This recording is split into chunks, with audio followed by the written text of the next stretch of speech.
little thing got. That's where the microphone is. Let's see if I sound like. Okay, we're good.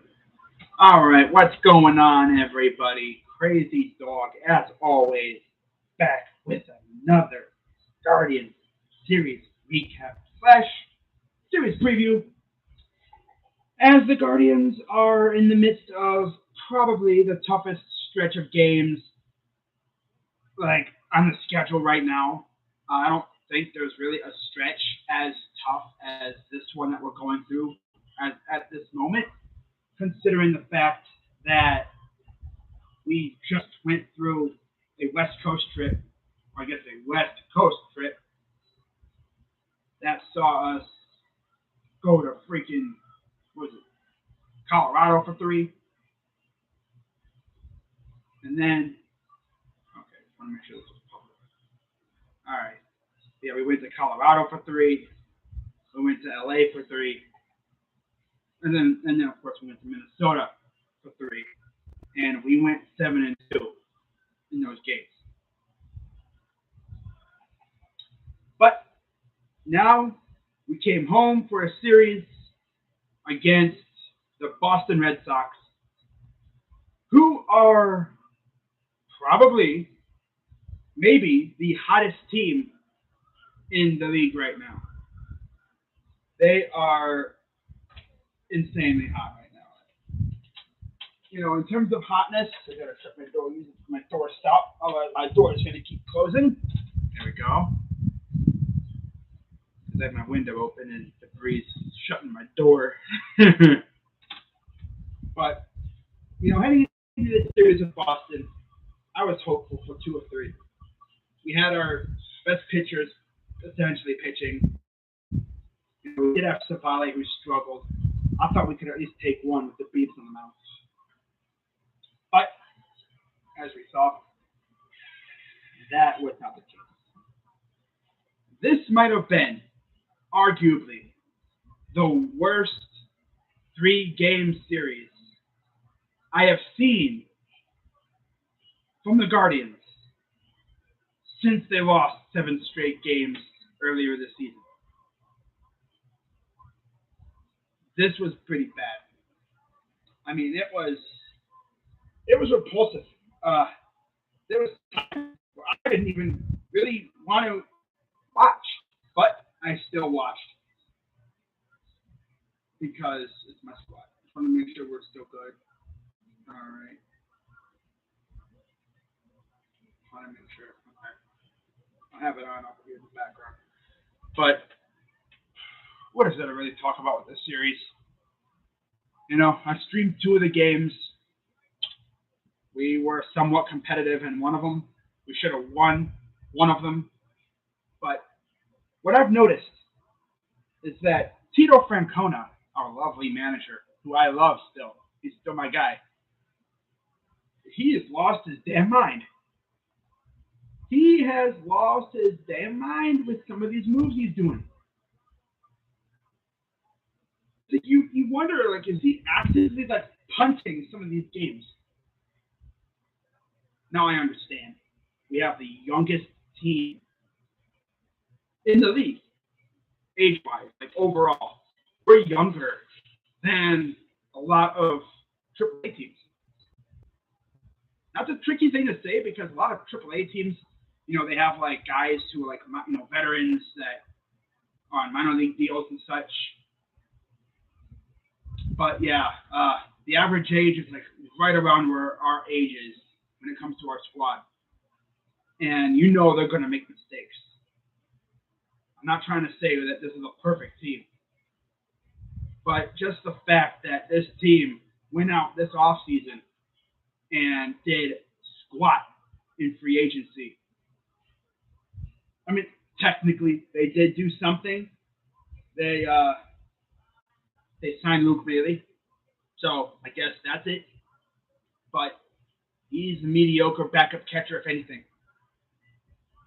They could have, you know, and what really pissed me off about this team, I remember offseason, they said, oh yeah, the Guardians are looking at Trevor Story.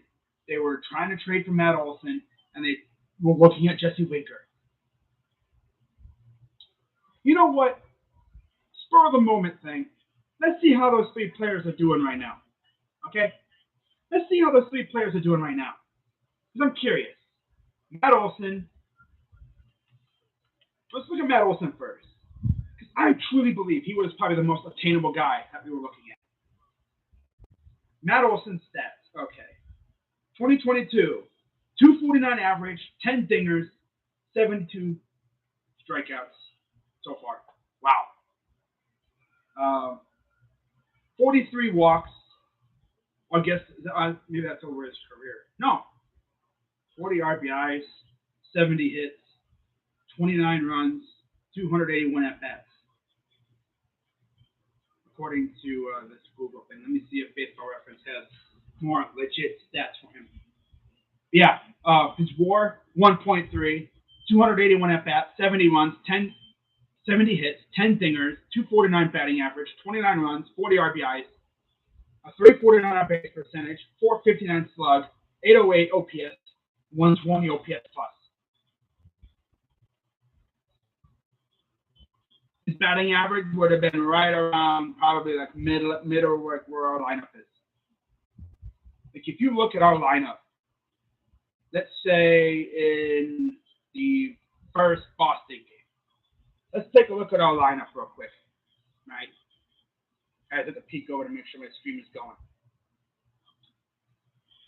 If you look at our lineup and you place Matt Olson's 249 average, and you look and see where he would have placed on some of these lineups, he'd be one of the best hitters on the team.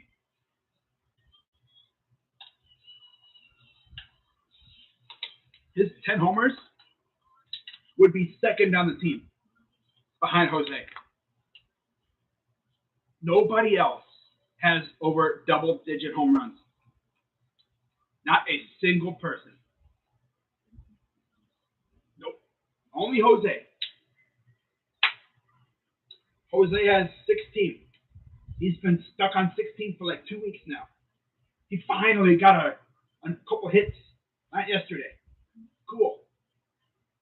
Seems like he hasn't had an RBI. Oh, he did have an RBI, I think. So he had 63. Ooh.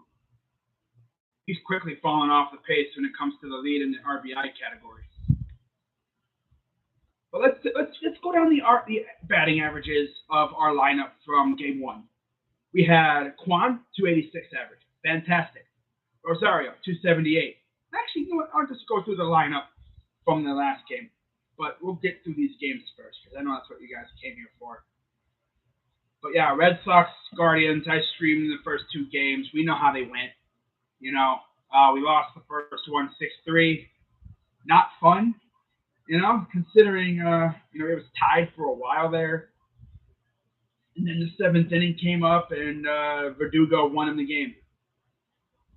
Verdugo, right? I know someone won the game with a 3-run seventh inning. They won the game. Yeah, Red Sox won the game with a 3-1 seventh inning. It was Arroyo, not Verdugo. Well, Arroyo and Verdugo. Yeah. Arroyo 4-2, and then an RBI double from Verdugo. But he would kill us with a home run the very next game against the Beavs. I already went through everything, so I don't need to really go through much. You know, that's the beauty part of it. But Pivetta got the win. He was very tough to get past. 8-5, 3.25 ERA. Shaw took the loss. He's 3-1, 4.70 ERA. Pivetta went 7 innings, 9 hits, 2 runs, 2 earned, 4 Ks, and a home run. Quantrill, another iffy start from him. 5 innings, but he gave up 5 hits. Doesn't even seem like that was that much. It's just the hits that's hurt us more. 2 runs, 2 earned, 2 walks, 4 Ks, and a home run. God, it felt like he gave up like 10 hits. But in reality, he only gave up 5 hits. It's just that we couldn't. None of our starters had a clean inning. Well, technically, Henches did. He had a hit, but he had 2 Ks. And I guess Ghost did, but he had 2 walks. No one completely goose-egged their line in terms of anybody. Except besides Ks, of course. But yeah, we lost the first game, and then came game two of the series. And again, I streamed this. This was a Bieber start. I was so amped. I was ready to go, man. I was like, yeah, we got this. We got the beat from the mound. I think we're set. I think we're good. Let's go Twins. What's up, Scott? Yeah, I know we got the Twins coming up again. 5 games. But we had Josh Winkowski against the Biebs. We actually had 7 hits, scored 2 runs in the same inning. Couldn't do much after that. Winkowski got the win. He's 3-1, 3.60 ERA. Bieber 3-4, 3.07 ERA, and Hawk got his 6th save, 3.50 ERA. Winkowski went 5 1/3, 6 hits, 2 runs, 2 earned, 1 walk, 4 Ks. And Bieber 7 innings, 6 hits, 3 runs, 3 earned, 2 walks, 4 Ks, and a home run, which essentially was the backbreaker. Mm-hmm. And then we go to yesterday. What is there really to say about yesterday's game? It was a mess. Oh, look at this. We got the. Oh, okay. Scott got rid of it already. You guys went to this. That's cool, Eric. That's cool. That's tough, though. And we talked about yesterday's game, and this was the game I did not stream. And thank God I didn't, because I would have been fuming beyond belief watching this team. Because this team just forgot how to defense. So many outfield blunders. So many blunders in general. Couple double plays that weren't fully executed. And then they had Ernie Clement in left field for some reason. I don't know why. Like, if you're going to do anything, put, Quan in left field, unless he's injured. But we had Rich Hill. They had Rich Hill on the mound. We had Savale. We already knew what was going to happen. Hill got the win. He's 4-4 with a 4.09 ERA. Savale took the loss. He was bad. 2-4, 7.20 ERA. Hill 6 innings, 5 hits, 1 run, 4 Ks, 4 walks, 5 Ks. Imagine having 4 walks and still winning. That's crazy. Savale 8 hits in 4 innings, 3 runs, all earned, 3 Ks, 2 homers, 2 strikeouts, no homers, surprisingly. 3 walks, 2 Ks. Tough.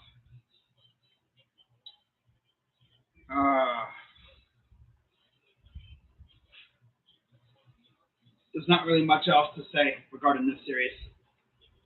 We essentially caught the Red Sox at their best. They're red hot. They are like one of the best teams in the month of June. Their June is like our May, pretty much the end of May, in the beginning of June.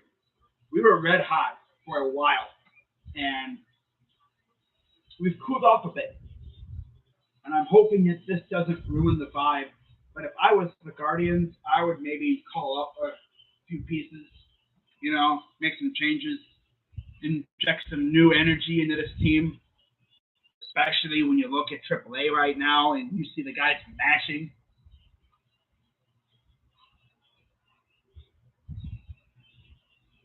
I mean, you got Nolan Jones starting to rake again. Tyler Freeman, Gabriel Arias is back. There's going to be some choices to be made. Oh, boy. But anyways, Matt Olson. Remember, 249 batting average. You look at our batting averages after that third game against Boston. Owen Miller, 258. Ahmed, 275. Jose, 303. We have a 1,000 OPS. Franmil, he's over 2. He actually got another hit. He's batting over 209. He might be able to get over 210 tonight if he can get a couple hits. I've noticed something with Franmil. He's not trying to send every freaking pitch, or he tries to, but he's settling for base hits. You know, I could see why, being such a big guy, he would prefer to hit every ball to Mars. But get some base hits, get on base for your guys. You know, Oscar Gonzalez, 303. I think he's starting to get figured out a little bit. He needs to adjust. Jimenez still raking. He's batting 318. Clement batting 196. Melee 190. And Straws at 202. Although we did have a hit last night or yesterday. So that would put Olsen 249 average. Yeah, right around middle of the pack. Slightly worse than Miller.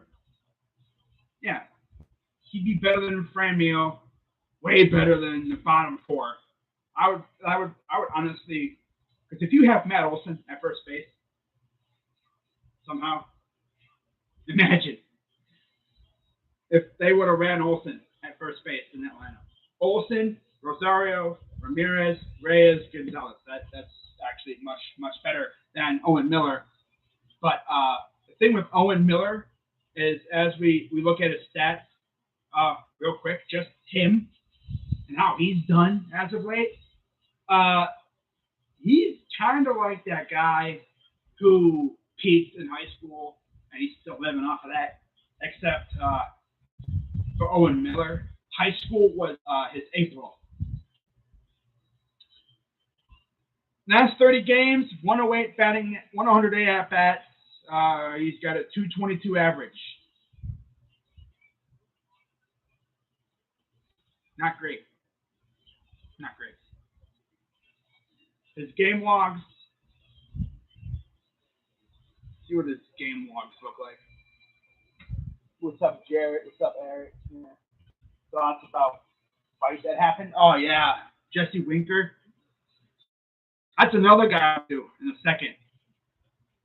But April, batting 400. Talk about living off your peak. He peaked in April. And then in May, he was rocking 211. And then June, 221.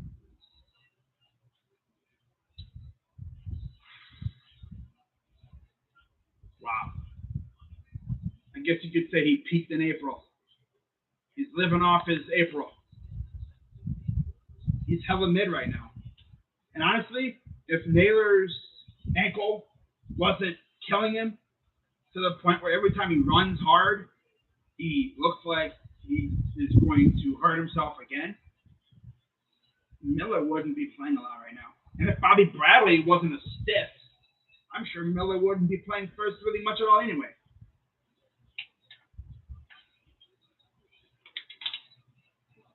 Owen Miller, Bobby Bradley is such a stiff at the plate. They sent him down, or they DFA'd him. And they brought up Oscar Gonzalez when Reyes went down. And Oscar has been fantastic. But yeah, I think Matt Olson would be a great addition to this team. I wish we would have pulled the trigger on that. Now, one guy that I really truly believe we could have had was a guy that my guy Eric just mentioned in the chat, Jesse Winker. We had legit interest in him. But you know what deterred us? The Reds wanted us to take Eugenio Suarez too. I guess they were going to attach him to any deal. I would have said screw it, take him anyway. Nah. But Jesse Winker, this year, .4 WAR, 252 at bats, 58 hits, 6 stingers, 230 average. So not great. He'd be again very mid, typical stuff for us. 24 runs, 30 RBIs, 353 on base percentage, 345 slug, 698 OPS, 107 OPS plus. So pretty good at the OPS plus. But again, he'd be a very mid player. But you put him in a lineup, and let's say you put him batting maybe 4th, 5th, or 2nd. I mean, God, you'd have Miller, probably Winker, Jose, Reyes, Ahmed, Oscar somewhere. It's very complicated. I'm not going to get into hypotheticals, but Winker would have been great. But the thing is, had we signed or traded for Winker, we would not have seen Stephen Kwan. That's the thing. So I guess it was a blessing in disguise that we didn't trade for Jesse because we wouldn't have seen Stephen Kwan. We would not have been able to witness the greatness that is Stephen Kwan. And Jesse Winker is good, but let's compare Winker to Kwan. Right? Let's compare them right now, if I can. I don't know if this thing will let me.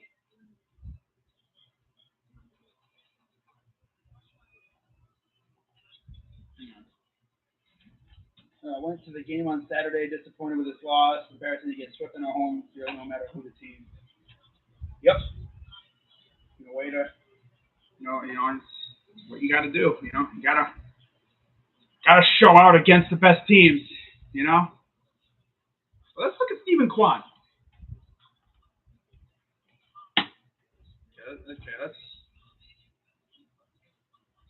I'll get to the series preview and stuff here in a second for the next series. But Stephen Kwan, 1.6 WAR, 192 at bats, 55 hits, 1 home run, 286 batting average,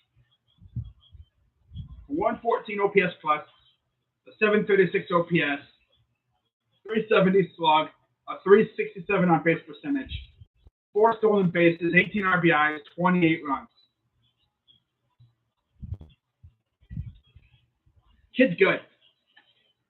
He had a horrendous May. The dude looked like he was about ready to get sent down again. Or get sent down. But you know what? He got better. And he's adjusted. And he's gotten so much better this month of June. He's found his bat again. And I hope he's not going to do this thing where he's like elite 1 month and then trash and then elite and then trash and then elite and then trash. Like he's good enough to where we start saying he's an all-star. And then he starts to suck, and he sucks hard enough to where it's like we're talking about sending him down. And then once that talk starts going, then he gets good, and then he gets bad, and he gets good, and he gets bad. It's like, no, just stay like middle to really good. That's a pretty good spot for him. He's a really, really good player, and he's made some game-saving plays too.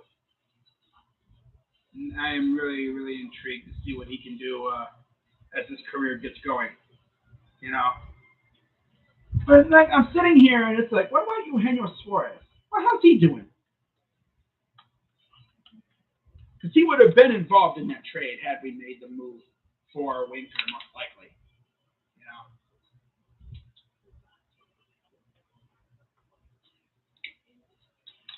He's got a 2 WAR, and again, he plays third base and shortstop.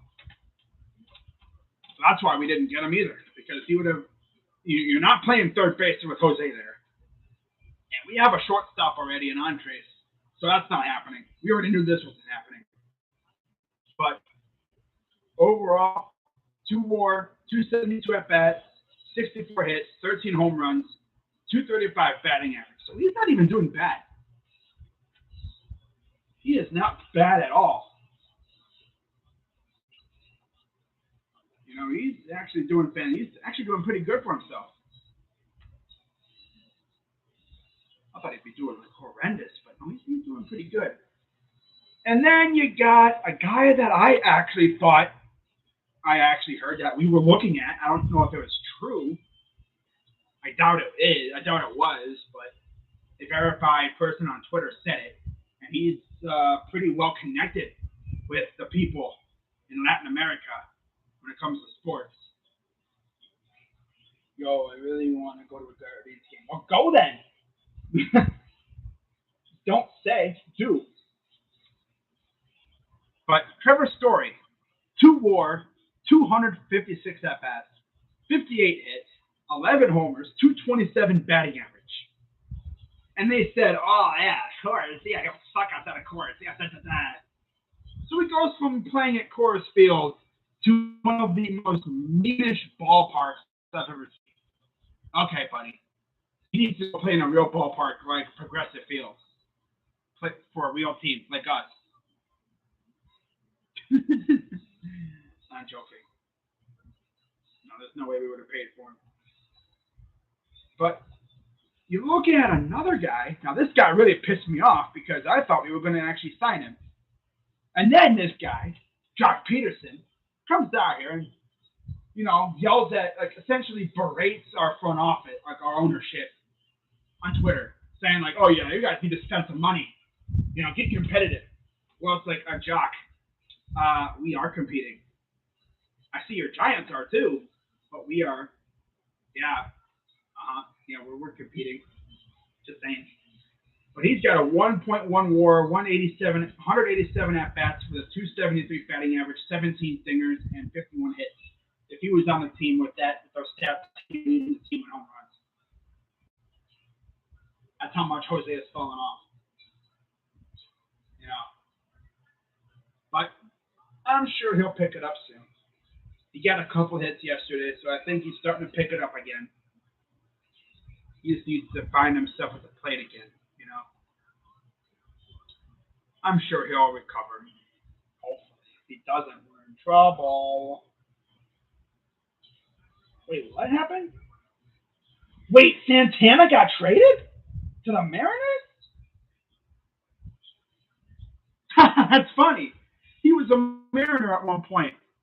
Yeah, we got Carlos Santana got acquired by the Mariners just now. Wyatt Mills and William Fleming.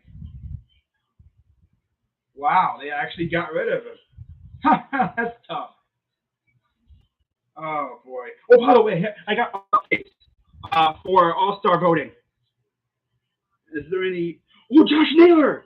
Naylor's in the outfield ballot. Hey! Well, he's 18th, but he made the ballot. I'm happy to even see his name on there. He has 208,000 votes. By the way, guys, you need to keep voting.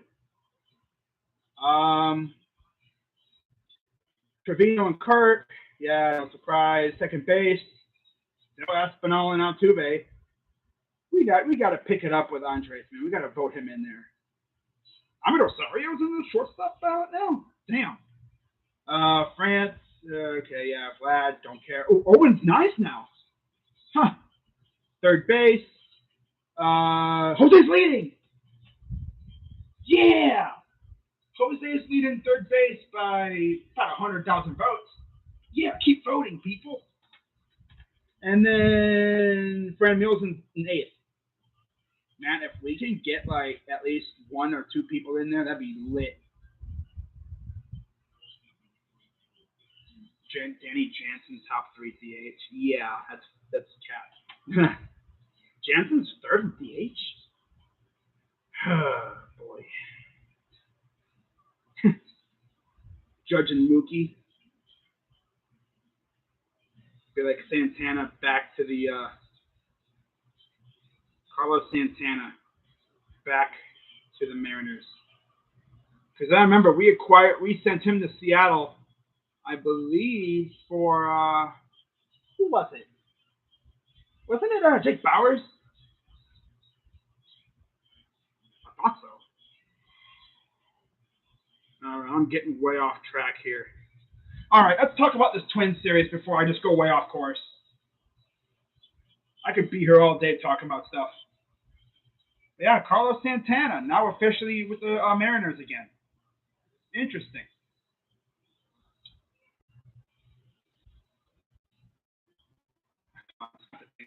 Do you think we're going to sweep this? Jacob, I wouldn't be talking about sweeps if I were you. You're the last person that needs to be talking about sweeps. Who do I think we're making for the Twins All-Star? Buxton. In fact, let me pull up that tweet here. I'll look and see if there's any guys that are like close. Oh, yeah, it was the J.P. Crawford. Okay, yeah, they traded for Santana. Oh, that was with the Phillies, wasn't it? We traded Edwin. Okay. Yeah, that's right. Yeah, we traded Edwin to the Mariners, and then Santana and Crawford, the Phillies. Okay. Juan Nicasio and James Pezos. Wow. But looking at this, let's see where the nearest Twins are. Okay, so Byron Buxton is in eighth in outfield voting, and he's the only one in the ballot right now. The top six for the outfield are Judge, no surprise. 2 million votes for Judge and Trout. My God. Springer, Stanton, Ward, and Gurriel. Okay, so it's going to be a majority AL East outfield. First base, Gary Sanchez is sixth. Trevino and Kirk are catcher. Second base, no, first base, Francis Guerrero, no surprise. Arias is fourth, but he's a ways back of Rizzo and the other two. Second base, Polanco is sixth. Espinal and Altuve are way up ahead of them. I don't know if he'll catch them. You never know, but I doubt it. Third base, Jose and Devers. I think those are, yeah, they're way up ahead. I think we already know who the starting, who the two third basemen are going to be in the AL. It's going to be Devers and Jose. I just don't know if Chapman or LeMahieu can catch them. But as for the Twins, Gio is eighth. So, yeah, he's way behind. He's like at 172,000 votes. Yeah. Shortstop, Carlos Correa, seventh place. Bo Bichette and Tim Anderson are the leading the two vote getters. But Bogarts is right there. He's like 22,000 votes behind Tim Anderson. And then for the DH, Cal Garlick is your DH representative. He's in ninth with just about 110,000 votes. He is nowhere close.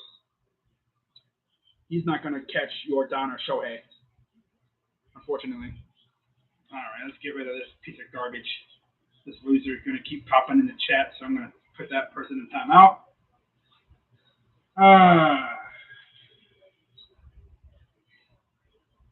Okay. Oh, another. By the way, more breaking news. The successor for the Dolans is officially secured. David Blitzer is on board as minority investor, and eventually he'll become the majority owner. And he's got like a little investment group too, which includes one of the local businessmen. So just think, Guardians fans, in like 5 years, we'll have a new owner. Hallelujah. And maybe we can actually spend money. And people are probably going to get this confused. People are probably going to think, oh, Crazy Dog wants the Guardians to have a $200 million payroll, right? No. I just want us to have a payroll around $100 million, right around league average. We don't have to have a $200 million payroll. We don't have the market for that. Now, if we were as big as New York or Houston, yeah, I'd say go for it. Or if your owner was like that much of a lunatic, I mean, hey, if our owner love baseball and he'll dedicate his billion-dollar fortune to the entire team, I'm all for it. But because I've always had this cycle, you pay for a good team, the team plays well, they're like a great team. Fans will show up to watch that good and fun team. Fans show up. That's money made. Money made goes to the owners and stuff. That's revenue. And then that revenue goes back into the team. It's like a cycle. What do I think in the Dunk Kong Sioux? Probably Raiders. Most likely Raiders. All right. But let's go through this Twin series. So the first game will be tonight. Of course, I'll be streaming it, 7 o'clock p.m. It'll be Sonny Gray, 3-1, 2.53 ERA, 46 Ks against Tristan McKenzie, 4-5, 3.51, 66 strikeouts. This was the pitching matchup for the game that I was supposed to stream last week, but my power went out, and it wound up being one of the biggest comebacks of the year for the Guardians. They went down 5-1 at one point. They got it to like 5-4. Then McKenzie gave up a home run. It was 6-4. We had a 3-run inning, 7-6. Lost the lead, gained the lead, lost the lead, gained the lead. Back and forth. We won 11-10 in that. I thought it was extras, but no, it wasn't extras. We won 11-10. We're feeling good. Against Sonny Gray, we've had a lot of success against him. Jimenez, home run, batting 500. Hedges, 2 home runs, 353 average, 6 at-bats. 1 home run for Naylor, batting 2 for 6. And that's it. But in terms of RBIs, Jimenez has 1, Hedges has 2, Juan has 1, Naylor has 1, Ramirez has 3, and 1 for Ahmed. And then against McKenzie, obviously they've had success against him too. 1 for Buxton, 2 for Correa, 2 home runs for Correa, and 5 at-bats. 2 of them consecutive at-bats against McKenzie. 1 for Jeffers, 1 for Kepler, and 2 for Gio. Gio is batting over 500 against him in 7 at-bats career-wise. RBIs, Arias has 1, Buxton has 1, 2 for Correa, 1 for Gordon, 4 for Jeffers, 2 for Kepler, and 3 for Urshela. Now, the 28th, tomorrow, is going to be tricky because of the doubleheader. And I don't think they've announced the starters for the one game yet. Yeah, we have Plazak for 1 game. He's 2-5, 4.17 ERA, 50 strikeouts. But yeah, the trade is Carlos Santana to the Mariners in cash for Wyatt Mills and William Fleming, 2 pitchers. Of course, Santana, that dude's always been on the trade block. 2020 with Cleveland, and then he went to Kansas City. He was amazing with us. And then he went to Kansas City, and he was all right last year, but this year he's been kind of bad. That's interesting, though, getting Carlos Santana. That just tells you trades can happen at any moment, especially like a smaller trade like that. But against Plazak, Buxton, 1 for 3. 1 home run, 2 RBIs. Arias, 11 at-bats, 273 average, 2 RBIs. Correa, batting, 4 for 6. 1 home run, 1 RBI. He's batting 667. 1 home run, 1 RBI, batting 1 for 4 with Nick Gordon. And then Kepler, 1 home run, 3 RBIs, 143 average. And then Gio has 1 RBI, batting 200, 10 at-bats against Plazak. Now, I don't think they have announced the starter for the second game yet for us. And then you go to the third game. Let's see. The game 3 will be Dylan Bundy, 4-4, 4.80 ERA, 46 strikeouts against Cal Quantrill, coming off another bad start. He's had 2 straight horrible starts. He needs to get back on track. 4-4, 3.76 ERA, 48 strikeouts. Bundy, we have Reyes has hit a home run off of him. He's 1 for 2 with an RBI and a home run. And Maley batting 2 for 6 with an RBI against Bundy, career-wise. Not too many people have faced him. And against Quantrill, not a whole lot of success. Kepler and Karloff have home runs off him, and each have 2 RBIs. And Arias has an RBI, batting 308 with 13 at-bats. And then, of course, we go to the final game of the series. It'll be Shane Bieber against Chris Archer. And against Archer, Jose Ramirez, 12 at-bats, 4.17 average, 1 home run, 2 RBIs. And then Ahmed has an RBI, batting 400 in 5 at-bats. That's almost essentially 4 for 5. Almost like 3 for 5 around there. Damn near. And those are the only two that have hits because Maley and Naylor are hitless. And against Bieber, Buxton has a home run in 10 at-bats, batting 300. 2 RBIs. Arias has an RBI. He seems like he has an RBI against every pitcher. Carlos Correa, a home run, 2 RBIs, batting 2 for 6. And then Jeffers, Kepler, Kirilloff all have RBIs. Jeffers has a home run, batting 205 at-bats. Kepler's had 29 at-bats against him, batting 276. And then Gio Urshela, home run, RBI in 6 at-bats, batting 167. Okay. And then that'll be it. And then we go, then we face the Yankees, I believe, after this. Right? Yeah.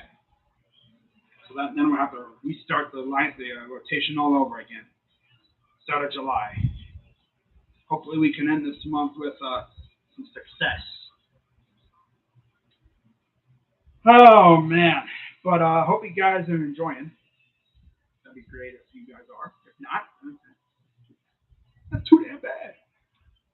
But before I head out tonight, actually, that's because I guess we'll find out who the starter for the doubleheader game is. In terms of games I'm doing, of course, I'm doing the Bieber start. I'm doing tonight's game. I'm doing game 1 of the doubleheader, or the game 2 of the doubleheader. Okay, the game that it'll most likely be 2 spot starters. That's the tricky thing about having your entire rotation in a freaking series going at it.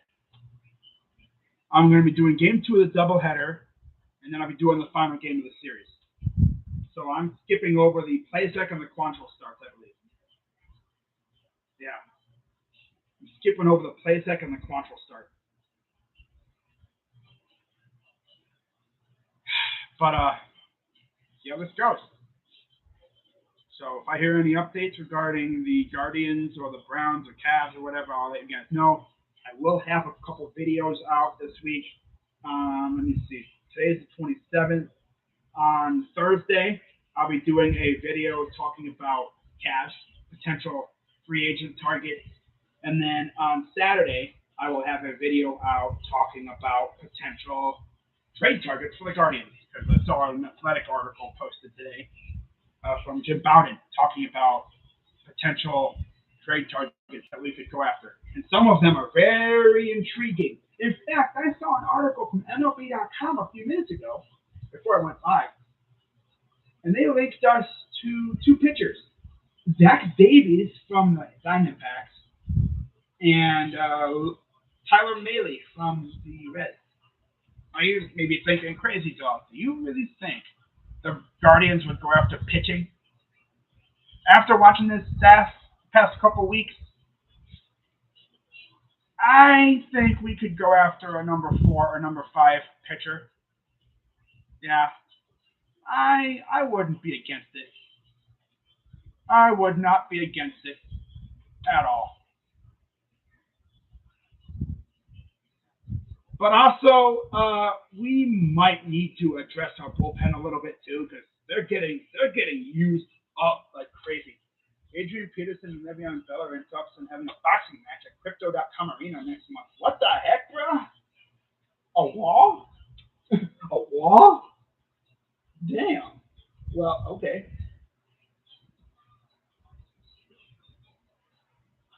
Wait, what happened? Hold on. What's going on here? People are tweeting stuff. Philly in shambles. What happened? Oh, yeah. That's something different. Okay. Nah. What happened? Oh, Oscar. Wait, Oscar Mercado to Philadelphia?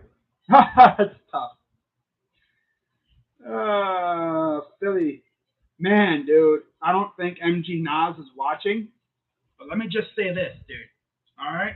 If you're watching this, if there's any Phillies fans watching and they want to know what's up with Oscar Mercado, or Mercado, as I call him, maybe he isn't a fraud for you guys, but he's suspect in the outfield, low key. He can be all right. if you play him correctly. He doesn't have a whole lot of, boom in the bat. He'll give you a home run every once in a while. At least he did for us. He gave us like a couple of Grammys or whatever, Grand Slam, maybe like a couple at bats early in the year. Then he just fizzled out. He sucked.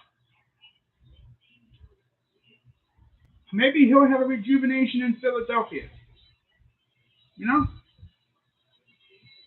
But with that being said, guys, I'm gonna head on out of here. Again, if I hear anything else regarding the Guardians, regarding the Guardians, with the Guardians or the Cavs, the Browns or whatever. Of course, we should be hearing about Watson's suspension term probably tomorrow. I'm probably going to do a video on that, so keep an eye out for that as well tomorrow. I'm probably going to do a video on that, so that'll be fun. We'll see what happens. If I had any expectation for a suspension, he's going to get suspended. But people think it's going to be for a year. I don't think so. I think 8 games. Yeah, it's going to be like 8 games. Yep, that's my prediction. 8 games. It'll be for 8 games, and he'll come back and he'll be in a tear. What the heck is that? Whoa. Ooh, that was dope though. Oscar Mercado claimed off waivers by the Phillies. Wow, that's insane though. But okay, buddy. But yeah, if there's any Phillies fans watching and they want to know about him, he's alright. Not gonna say he's trash. He's mid. I'm gonna say Oscar Midcato. Midcato. Oh, I should have called him Midcato because he's mid, but he's not even mid. He was trash with us. Oh, wow. But yeah, I'll see you guys later. All right. Got 2 videos coming out this week, possibly 3. But I'll see you guys later. I'm Crazy Dog, and yeah, go Guardians, and let's take at least 3. 3 or 5 would be good. Okay, just win the night. Okay, just do that, please. All right, I'm out. Bye bye.